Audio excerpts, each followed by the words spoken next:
जय हिंद, जय भारत, वंदे मातरम। मैं रविंद्र फौजी।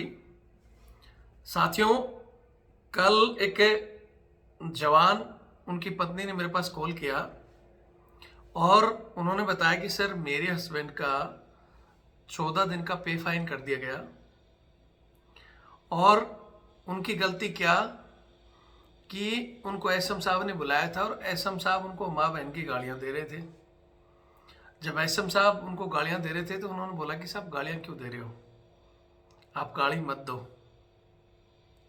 तो इस बात से एसएम साहब ने और गालियाँ भी दी और बोले तेरी ऐसी तैसी करवाता हूँ, और ले जाकर ओसी साहब को और सीओ साहब को बता दिया। और सीओ साहब ने उनकी एक भी बात नहीं सुनी और उनको 14 दिन का पे फाइन दे दिया। हालांकि मैंने कहा कि इसके पीछे कहानी क्या है, एक तो वो बताओ और अभी आप क्या चाहते हो वो बताओ। तो उन्होंने कहा कि एक तो यह है कि मेरे हस्बैंड, जिनकी आज तक अपनी सर्विस के दौरान कोई भी पनिशमेंट नहीं है, और सबसे बड़ी बात कि जिस सीओ साहब ने आज उनको सजा दी है,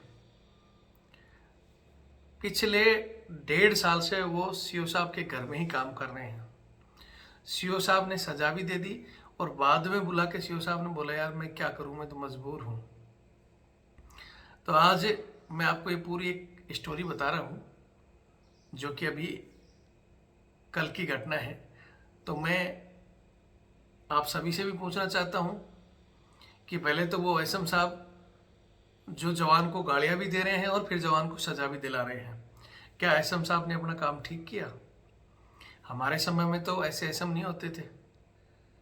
हमने तो जहां तक देखा, अगर एसएम साहब ने, बोलते ना, किसी को अगर एसएम साहब ने गाली गलौज की और उसको मारपीट कर ली, तो अगर सीओ साहब भी उसको पनिशमेंट देता है तो एसएम साहब सीओ की टेबल से भी बंदा वापस लेकर आता कि साहब, इसको जो पनिशमेंट मैंने ग्राउंड में देनी थी दे दी, अब आप इसको पनिशमेंट नहीं दोगे। लेकिन आजकल के एसएम अगर ऐसे आए हैं और वो सही है, तो मैं चाहता हूं कि आजकल के जो हमारे फौजी भाई हैं वो जवाब दें, और जो पुराने सैनिक हमारे से जुड़े हुए हैं वो भी जवाब दें। पहली बात तो क्या एसएम साहब ने सही किया? दूसरा जवाब ये दें कि एसएम साहब को अब कोर्ट में घसीटना चाहिए या नहीं। तीसरी बात, सीओ साहब जो कहते हैं कि मैं तो मजबूर हूं, मैं क्या करूं, एसएम साहब इसको लेके आए हैं। अगर एसएम साहब के कहने पर किसी जवान को सीओ साहब पनिशमेंट देता है और फिर वो जवान को कहता है कि मैं मजबूर हूं, तो अगर आप मजबूर थे, कानून से चलना था, तो ठीक है, आपने इनसे, जवान से, एसएम साहब को माफ़ी भी मंगवाई और उसके बाद में जवान को पनिशमेंट भी दे दी। जबकि जिस व्यक्ति ने, चाहे वो सूबेदार मेजर हो चाहे कोई भी हो, अगर वो किसी सामने वाले को गाली दे रहा है तो गाली देने वाले के ऊपर भी कार्रवाई होनी चाहिए थी। वो क्या कार्रवाई हुई, मैं चाहता हूँ वो सीओ साहब बताएं, और सीओ साहब की मजबूरी क्या थी। अगर सीओ साहब चाहता तो ये छोटा सा, मतलब एक, बोलते हैं ना कि अगर एक तरफ तो कहते हैं कि यार ये फौज हमारा घर है, हमारा परिवार है, सीओ साहब और एसएम साहब हमारे माई बाप हैं, और वो माई बाप ऐसे कि जवान की कोई मिस्टेक भी नहीं थी, फिर उसको गालियां दें, उसको सजा भी दें, तो क्या इसको परिवार बोलते हैं? सीओ साहब चाहते तो एसएम साहब ने चलो गालियां भी दे दी, उसके बावजूद भी बंदे ने कहा कि ठीक है, अगर फिर भी मेरी गलती हो तो मैं हाथ जोड़ लेता हूँ, सॉरी बोल देता हूँ। सॉरी भी बोल दिया और फिर भी सजा। सीओ साहब चाहते तो ये चुटकियों में रफा दफा कर देते और शायद एसएम साहब भी मान जाते। इसमें जो गवाह है, इस केस में जो गवाह है, एक एसए साहब, एक हेड साहब और एक सूबेदार साहब और हैं। जो एक और सूबेदार साहब है, हालांकि उन्होंने जाकर लास्ट में सच्चाई बोल दी कि भाई सच्चाई तो यही है कि एसएम साहब ने गालियां दी थी और इस बंदे ने कहा था गालियां मत दो। इतनी सी बात है, बंदा कोई दारू उरू नहीं पिया हुआ था, मैं इस चीज़ की गारंटी देता हूँ, मैंने जवान को बुलाया है, ये एक सूबेदार साहब ने बोला है। लेकिन इस बात को सीओ साहब ने नहीं सुना कि फौज में इस तरह की गवाहबाजी नहीं चलती। अगर गवाहबाजी नहीं चलती तो फिर दो गवाह आपने क्यों खड़े करे, एक ऐसे और एक हेड साहब। हेड साहब ने एक ढुलमुल सा जवाब दिया। वो बोलते हैं ना इधर और ना उधर, या तो सच्चाई बोलना था या फिर एसएम साहब का पक्ष लेकर प्योर ही झूठ बोलना था। जैसे एसएम साहब, ऐसे साहब ने बोल दिया। तो आज मैं ये पूरी कहानी आपको बता रहा हूँ। अब आप तय करोगे। मैंने तो कह दिया कि भाई आपका बिल्कुल राइट बनता है, आप सीधा कोर्ट में जाओ। और कोर्ट में जाने से पहले, क्योंकि सीओ साहब कोई लास्ट अथॉरिटी नहीं है, हमारे को पूर्ण ज्ञान न होना, कोई अभी ठीक से सलाह नहीं देता, इसलिए हम यहीं की यहीं इस चीज़ों को छोड़ देते हैं। बल्कि सही रास्ता ये है कि पहले तो डिपार्टमेंट में अगर इनकी बात ओसी ने नहीं सुनी, सीओ साहब ने सज़ा दे दी, तो इनको उच्च अधिकारी के पास जाना चाहिए। वहाँ जाए हैं, वहाँ फार्मेशन है, उस फार्मेशन में जेओसी साहब भी बैठते हैं, कोर कमांडर भी बैठते हैं, और बहुत अधिकारी हैं, आर्मी चीफ भी बैठे हैं, सीडीएस साहब भी बैठे हैं।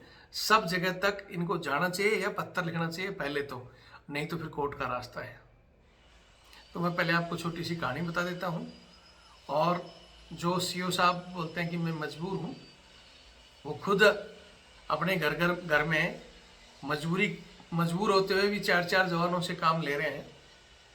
वो इनको नहीं दिख रहा कि सेना एक तरफ बयान जारी कर रही है बार बार कि हमारी 1.5 लाख से ज़्यादा जवान डिफी हैं, और दूसरी तरफ एक सीओ जो कर्नल साहब हैं वो 4 जवान लेकर बैठे हैं। ये आपको नहीं दिखाई देता कि आज सेना डिफी है तो मैं एक ही जवान से काम चला लूँ, या घर में मैंने बच्चे रखे हैं, वाइफ रखे हैं, मैं एक सिविल सर्वेंट रख लूँ। वहाँ आपको मजबूरी नहीं दिखती है। ठीक है, तो ये कहानी में सीओ साहब का नंबर मैंने मंगा लिया है, वहाँ तक भी भेज देता हूँ। सज़ा, जिस तरह सज़ा की पावर सीओ साहब को दी हुई है, मजिस्ट्रेट की जो पावर दी हुई है कि सीओ साहब अपने अधिकार में प्रयोग करके सज़ा दे सकता है, उसी तरह उसी कानून ने उनको पावर दी हुई है कि वो सज़ा को कैंसिल भी कर सकते हैं। एक होता है वो बंदा एक बार फिर सीओ साहब को ही एप्लीकेशन दे, एक स्टेचरी और नॉन स्टेचरी कंप्लेंट होती है, सीओ साहब को दे सकता है कि साहब इस सज़ा पर पुनर्विचार करें, और वो नहीं मानते तो हायर अथॉरिटी को दे सकता है, और उसके बाद कोर्ट। ठीक है, बहुत से लोग कहते हैं कि सज़ा हो गई कुछ नहीं हो सकता, ऐसा नहीं है। आर्मी एक्ट में जो प्रावधान है, अगर किसी को सज़ा दी गई है और बाद में अगर उस बंदा सही पाया जाता है तो सज़ा कैंसिल हो सकती है। वो सीओ साहब भी कर सकते हैं, या उससे हायर अथॉरिटी है वो भी कर सकती है। ठीक है, तो यहाँ मैं आपको बता देता हूँ कहानी कितनी हुई थी। एक जवान है जो पिछले 1.5 साल से सीओ साहब के यहाँ ही काम कर रहा है। ठीक है, इस जवान की सर्विस लगभग 16 साल कंप्लीट हो रही है, और आज तक कोई पनिशमेंट नहीं है, बढ़िया काम है, जहाँ है वहाँ भी और अपनी यूनिट में भी क्लीन रिकॉर्ड है, और शरीफ बंदा है।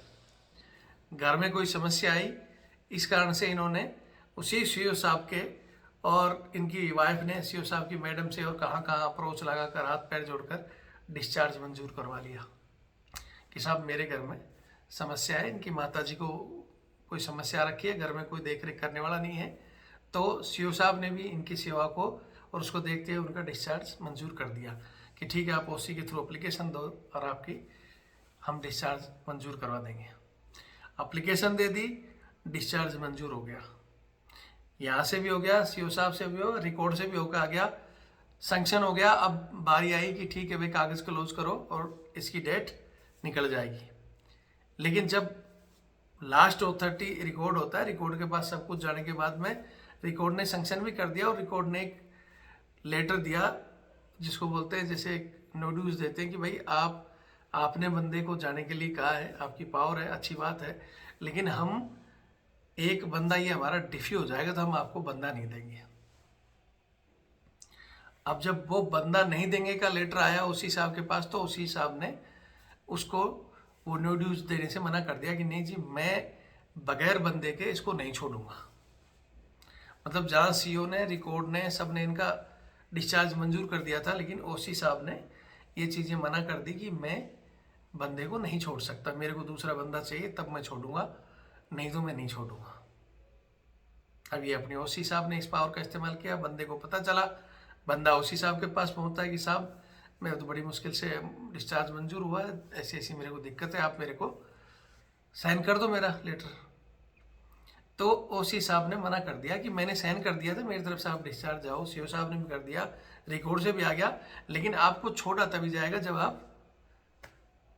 आपकी जगह बंदा आ जाए। मतलब इनको अपने कागज़ क्लोज करके रिटायरमेंट के लिए सेंटर में जाना था, इन्होंने नहीं छोड़ा। अब नहीं छोड़ा तो बंदा, यहाँ बीच में आपको इतना बता दूं कि 1.5 साल से सीओ साहब के पास काम कर रहा था। उसके बाद में जब इसका कि भाई ठीक है भाई जाने वाला है, तो इनको बदली भी कर दिया था, इनकी जगह दूसरा बंदा चला गया और ये अपने कागज़ क्लोज करके जाने वाले थे। लेकिन जब लास्ट में ये आया कि इनकी जगह बंदा नहीं मिलेगा, तो एनओसी देने से उन्होंने मना कर दिया कि हम नहीं देंगे भाई, डिफी उस पर सर्टिफिकेट पर साइन करो कि भाई हम काम चला लेंगे। तो ओसी साहब ने मना कर दिया। तो इस बंदे ने बोला कि ठीक है भाई, मैं सीओ साहब के पास जाता हूँ, जो बंदे का अधिकार भी है, कोई गैर कानूनी भी नहीं है।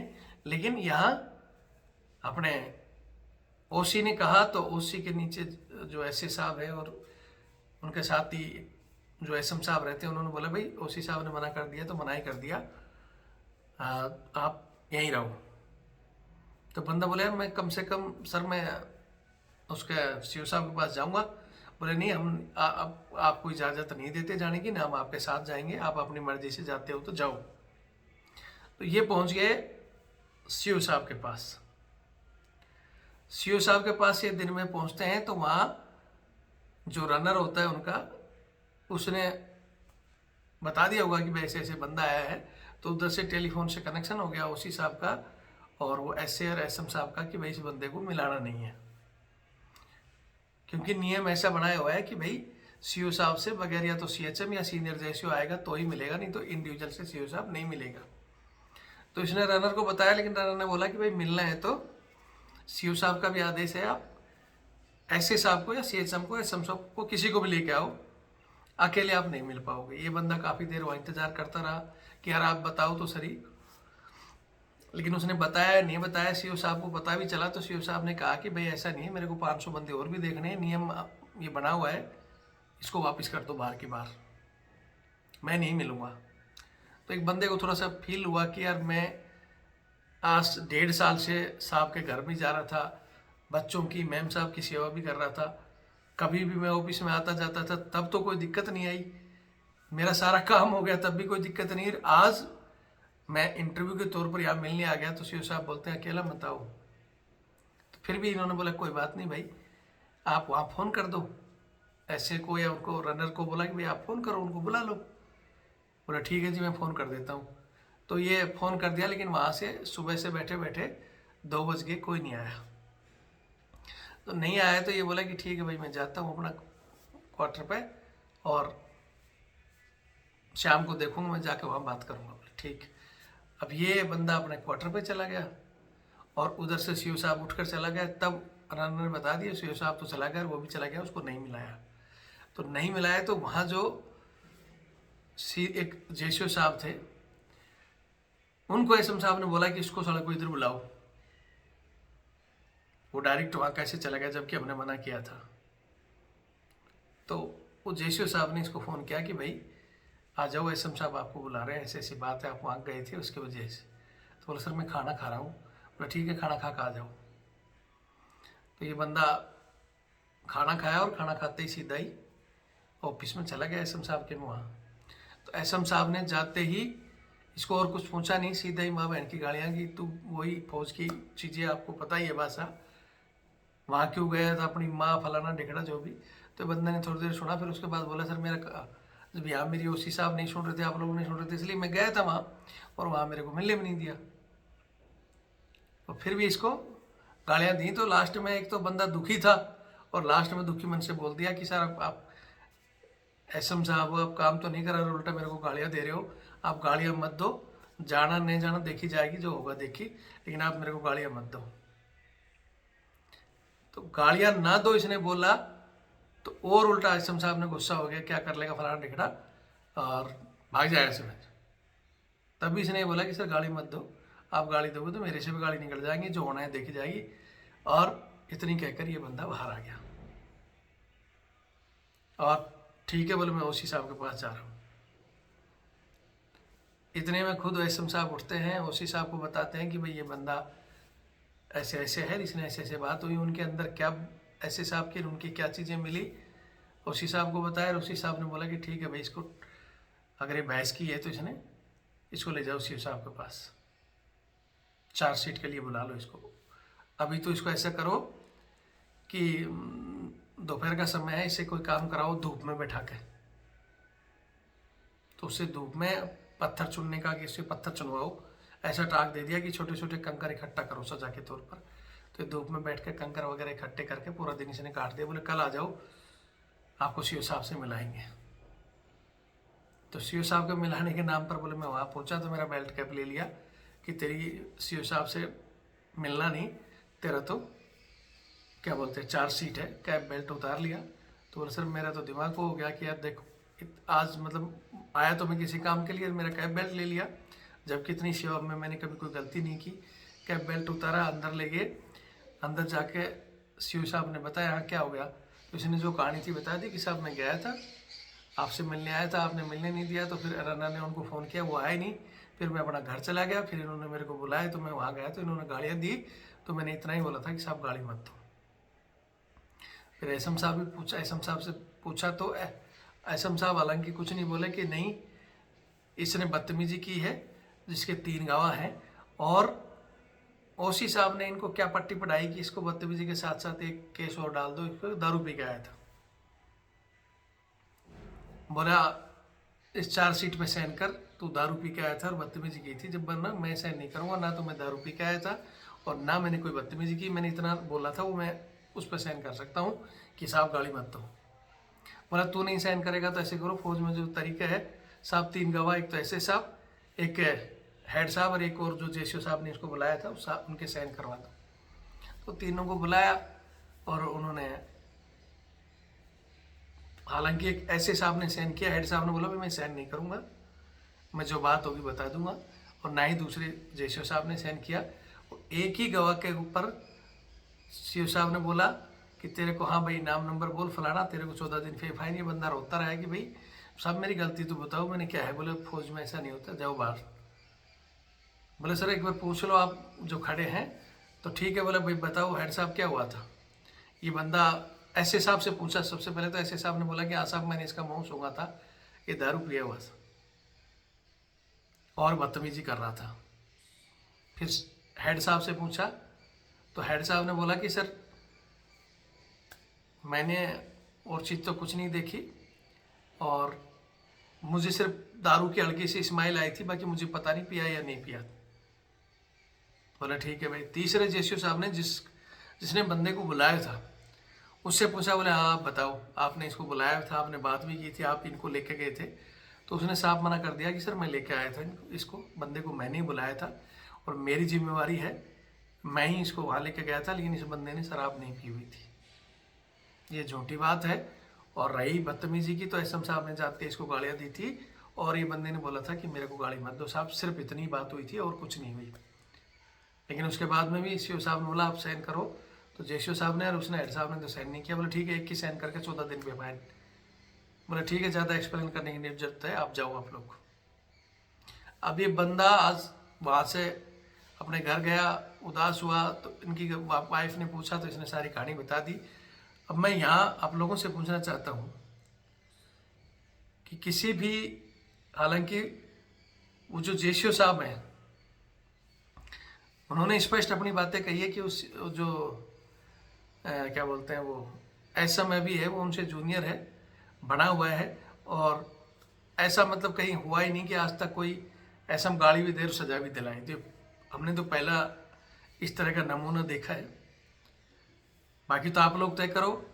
इस कहानी को मैं सीओ साहब के और उनके नंबर में मांग चुका हूँ, वहाँ तक मैं भेज दूंगा। तो मैं सीओ साहब से रिक्वेस्ट करूँगा कि बंदा, एक तो आपने डिस्चार्ज जाने वाला था, उसकी समस्या थी, वो रोक दिया।